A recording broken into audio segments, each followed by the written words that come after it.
Geometría analítica, introducción. El espacio cartesiano o 3D. El concepto central de la geometría analítica es el sistema de coordenadas cartesianas, también conocido como espacio cartesiano. Este sistema consiste en tres rectas numéricas perpendiculares llamadas ejes, que se intersecan en un punto llamado origen O. Una recta o eje Z, perpendicular por el origen O al plano XY, zona sombreada de la imagen, que contiene el origen junto con el eje X, en rojo, o el eje de abscisa, y el eje Y, en verde, o el eje de ordenadas.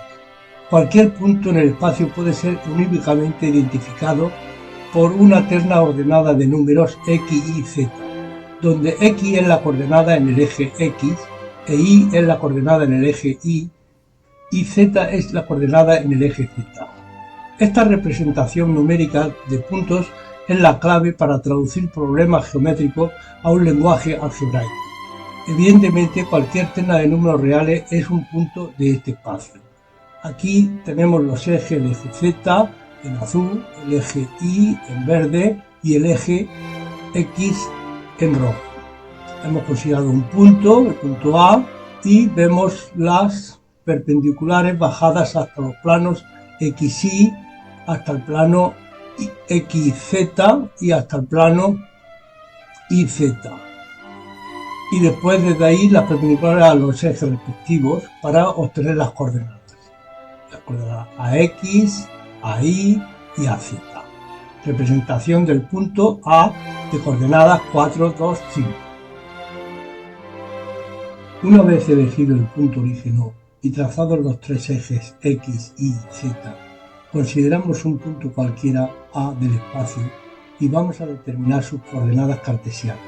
Para ello trazamos los pies de las perpendiculares trazadas desde el punto A los planos XY, XZ y Z. Desde estos puntos trazamos perpendiculares a los ejes y tendremos los puntos A sub X, A sub Y, A sub Z, y las distancias de estos puntos al origen O son las coordenadas del punto A. En nuestro caso son las ternas 3, 4 y 5. Estas coordenadas también las podemos obtener trazando directamente perpendiculares desde el punto A hasta los ejes.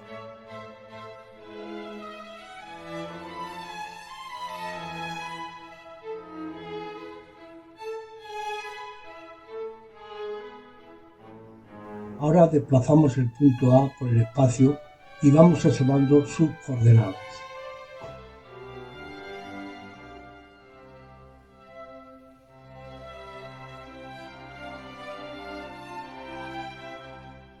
Ahora desplazamos el punto A por el espacio y vamos observando sus coordenadas.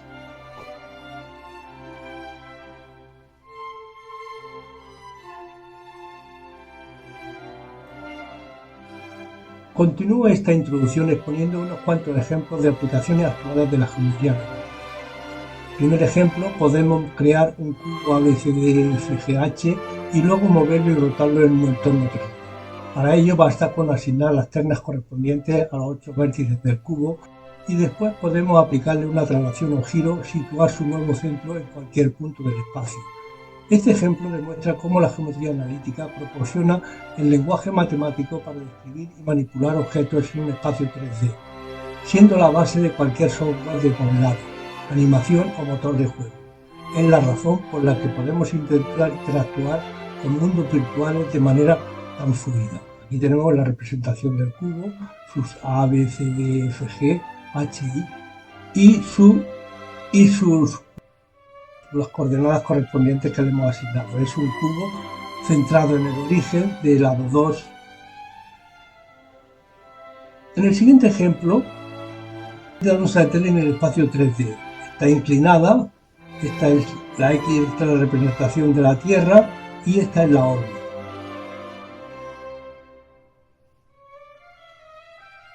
Las órbitas de los satélites son los caminos que siguen alrededor de la Tierra, que normalmente suelen ser elipses, donde uno de sus focos es el centro de la Tierra.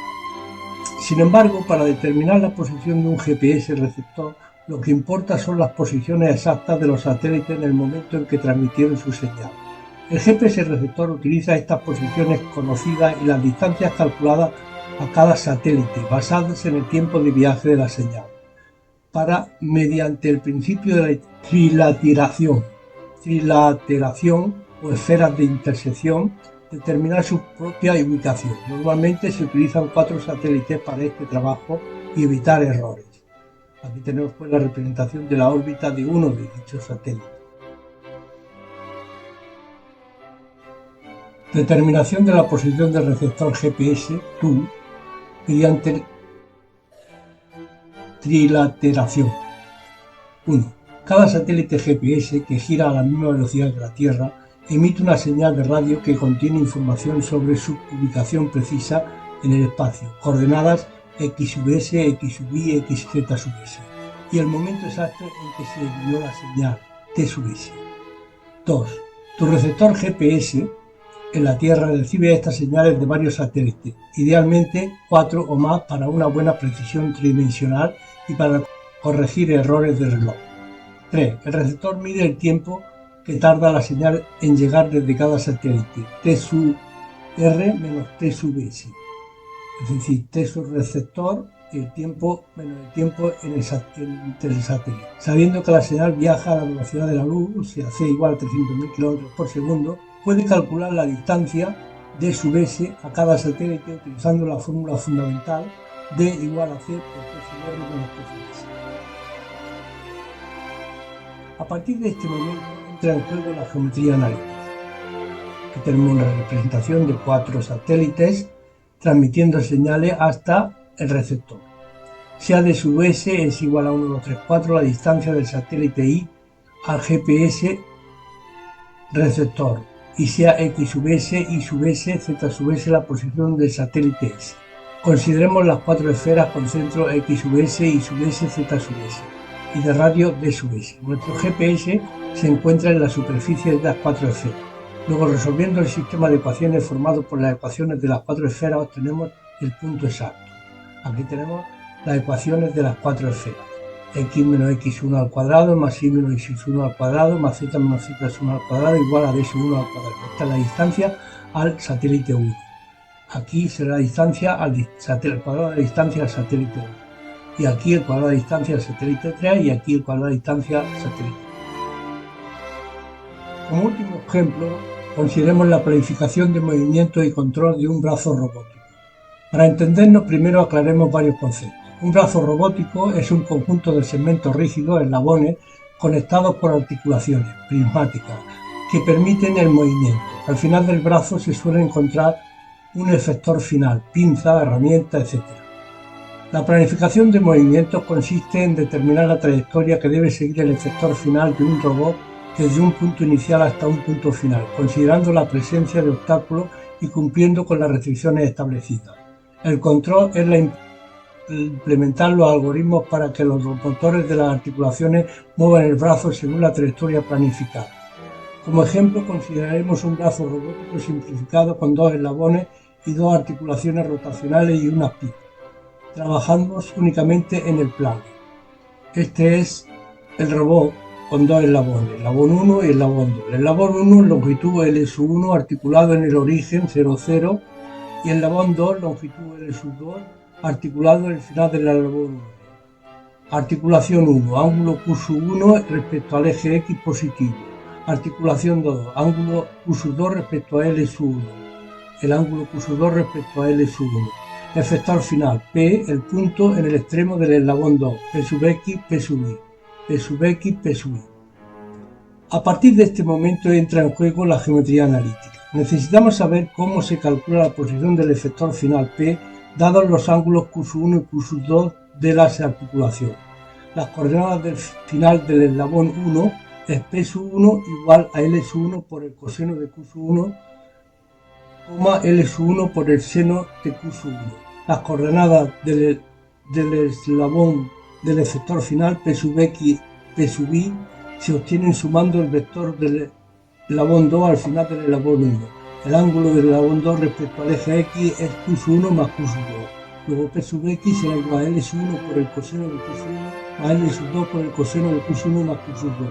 Y P sub Y será igual a L sub 1 por el seno de Q sub 1 más L sub 2 por el seno de Q sub 1 más Q sub 2. Lo descrito se llama cinemática directa. La cinemática inversa es, dadas las coordenadas del efecto final, P sub x, P sub y, determinar los ángulos Q1, Q2. Podemos usar el teorema del coseno o método geométrico para resolverlo. Consideremos el triángulo formado por el origen, el final del eslabón 1 y el efector final. La longitud de los lados son L1, L2 y la distancia D desde el origen al efector final, donde D al cuadrado igual a P sub x al cuadrado más P sub y al cuadrado, etc. Ahora hacemos un poco de historia, tal como hacen los libros.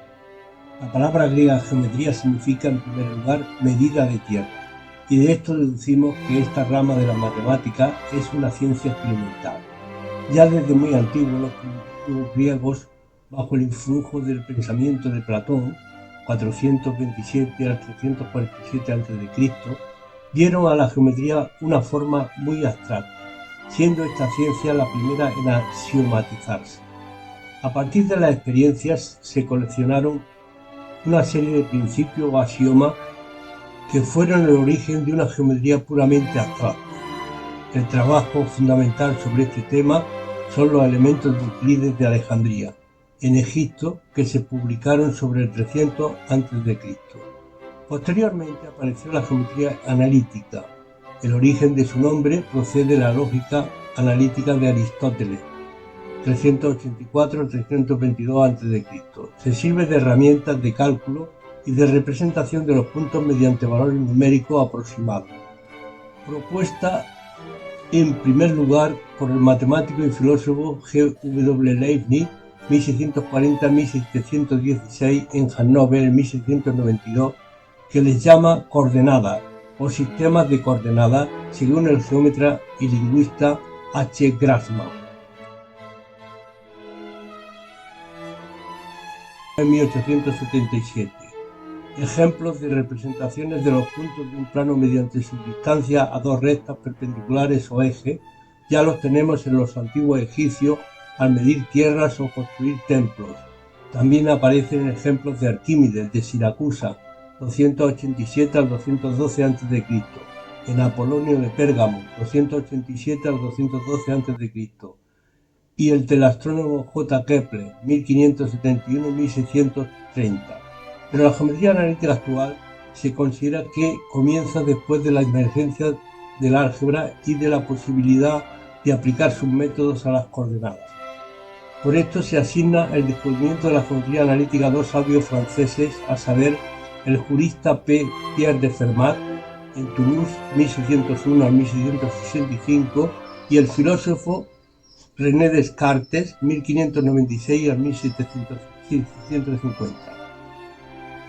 René Descartes escribió la Géométrie. Esta obra de Descartes se publicó en el año 1637 como uno de los apéndices de su discurso del método. Es considerada el texto fundamental de la geometría analítica.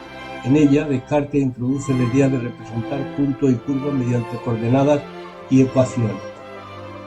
Pierre de Fermat, Ad locus planos et sólidos y suburbi. Introducción a los lugares planos y sólidos. Aunque no se publicó hasta 1679, póstumamente, Fermat desarrolló ideas similares a las de Descartes de forma independiente y a menudo se le considera co-creador de la geometría analítica. El historiador Carl Boyer, History of Analytic Geometry, Double Publication. Esta es una de las obras más completas y accesibles sobre el tema, cubriendo desde los precursores griegos hasta el siglo XIX. Boyer es una autoridad reconocida en la historia de las matemáticas. Artículos y recursos en línea, como complemento, por ejemplo, History Mathematica, Archive for History of Science y Tutor History of Mathematics Archive. Pueden ofrecer perspectivas más detalladas sobre aspectos específicos de la historia de la geometría analítica.